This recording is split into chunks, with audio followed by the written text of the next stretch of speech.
జిల్లా నారాయణఖేడ్ మండలం ర్యాలమడుగు తాండా వద్ద భవానీ టిఫిన్ సెంటర్లో గంజాయి అమ్ముతున్నారని నమ్మదగ్గ సమాచారం మేరకు ఎన్ఫోర్స్మెంట్ సిఐ వినారెడ్డి బృందంతో కలిసి హోటల్పై దాడులు నిర్వహించారు. ఈ దాడులలో 10 లీటర్ల మద్యం, 600 గ్రాముల ఎండు గంజాయి స్వాధీనం చేసుకుని ఇద్దరిని అరెస్టు చేసి కేసు నమోదు చేశామని, అలాగే హోటల్ యజమాని పరారీలో ఉన్నట్లు సిఐ వినారెడ్డి తెలిపారు.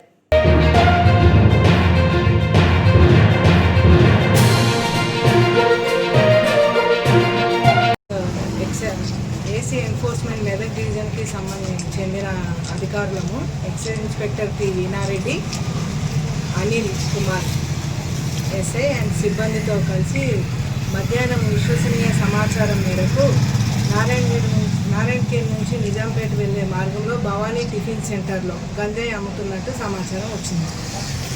దానిపై దాడులు నిర్వహించి మా ఎండి మహమ్మద్ని అదుపులోకి తీసుకొని 600 గ్రాముల గంజాయిని స్వాధీనం చేసుకోవడం జరిగింది. మెయిన్ పర్సన్ అయిన